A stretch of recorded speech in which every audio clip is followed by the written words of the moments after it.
এখানে যদি আমি একটু জাস্ট স্ন্যাপশট দেওয়ার চেষ্টা করি, 2024 সালে আমরা প্রায় হচ্ছে 4,70,000 মিলিয়ন হাউস হোল্ডের কথা বলছি অলমোস্ট, যেটা অ্যান্টিসিপেটরি অ্যাকশনের ক্ষেত্রে রিচ করা হয়েছিল।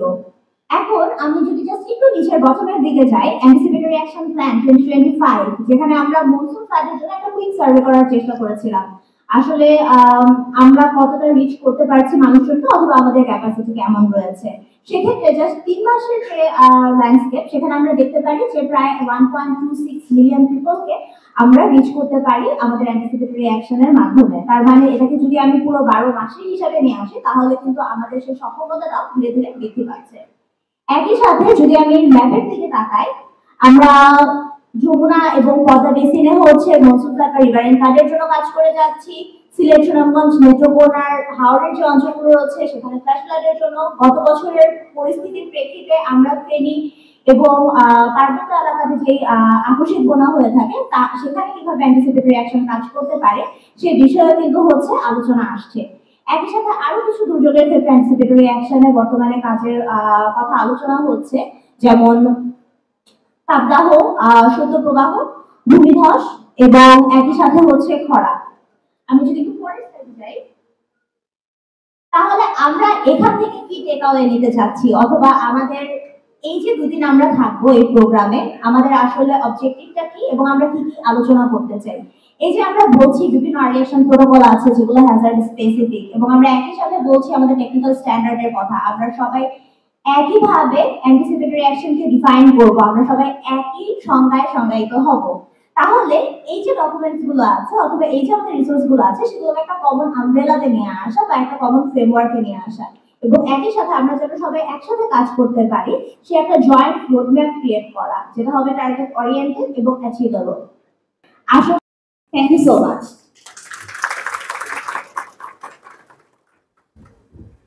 ধন্যবাদ আতিকা এন্ড মিস্টার প্যানেল, বাংলাদেশে অ্যান্টিসিপেটরি অ্যাকশন সম্পর্কে চমৎকার উপস্থাপনার মাধ্যমে সকলকে অবহিত করার জন্য।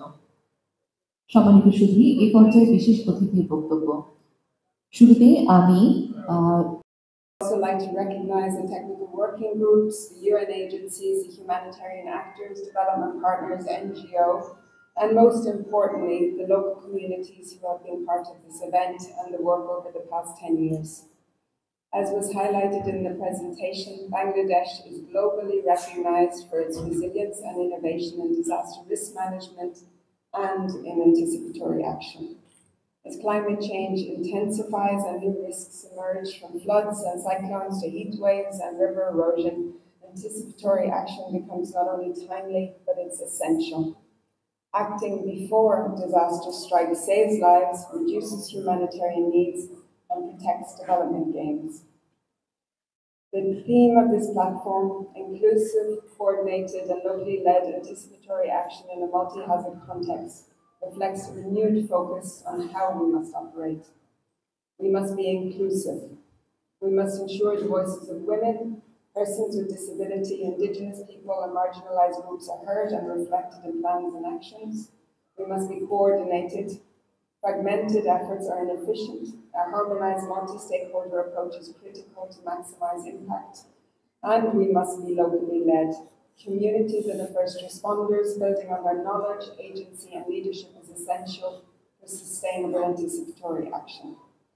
The UN system in Bangladesh is committed to accompany the national efforts with technical support, data, and global expertise, aligning anticipatory action with national priorities, SDGs, and adaptation plans, and enabling systems that are agile, inclusive, and locally rooted.